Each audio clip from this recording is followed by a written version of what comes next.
What effect do our lives have on this world, on this physical reality that remains when we die? When we live our life within the consideration of only our own comfort, desires, fears, beliefs, thoughts and feelings within self-interest, standing apart from each other, from the rest, standing apart from the whole in separation from the one reality, the one body we all share, in separation of our actual equality and oneness, within an alternate reality mind bubble, in this giving permission for everyone else to continue existing in self-interest, in separation, and thus supporting inequality, disharmony, conflict, neglect, and abuse to exist in this world in the name of free will. We are doing nothing to prepare the way for those to come into this world.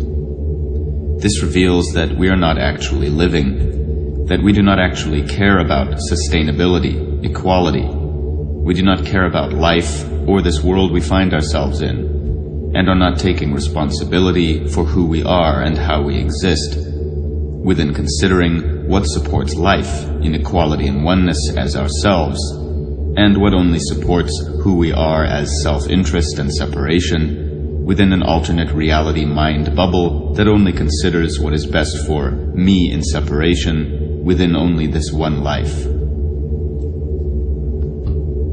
Our self-interest and separation is reflected in the nature of the current money system, where the value we give money is equal to that which supports our own comfort, our own desires and feelings, our own fears, our own personal reality.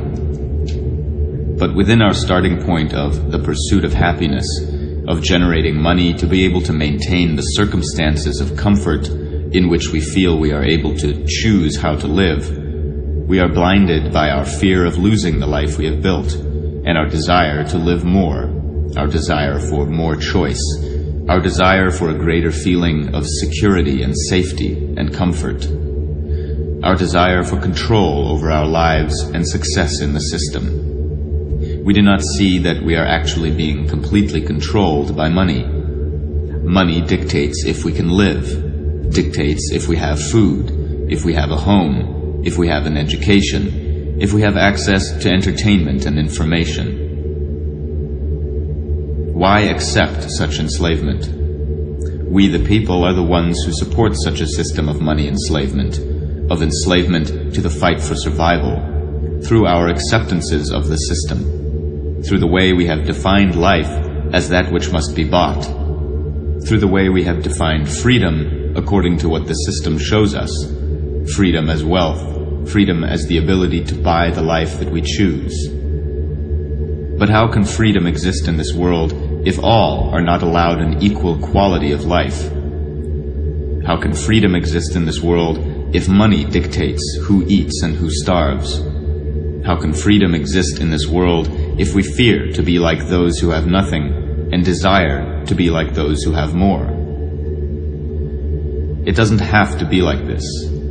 It is only like this because we agree it should be. We are the ones who make the rules, and all it takes is common sense and self-honesty to see that we can change the rules. But we have to be willing to look beyond the desires and fears that keep us bound to the preservation of who we are as self-interest, which ensures that we only consider that which supports us to remain comfortable for the rest of this one life, while disregarding the rest. We have learned to exist in separation, in self-interest, in alternate reality mind bubbles. We have been programmed to exist this way, through being brought into this world and shown how to be, what to consider, and how to participate by those who went before us. We are thus simply copies of the past.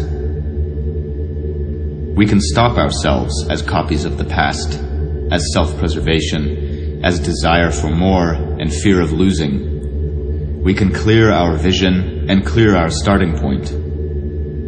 We can see with common sense that if we agree on a solution that allows all an equal quality of life, where money no longer dictates who lives, but life dictates how money is used, we can end the fight for survival, end the suffering of those who now starve and exist in desperation. We can end our limited experience of life and learn to live in equality and oneness with each other and with the world we are in. When all are equally free, then we ourselves are free. That is common sense. Change is not something that will just happen. We agree what this world should be through what we agree we should be. The question to ask is, do I agree on self-interest? Or do I agree on equality and freedom for all life?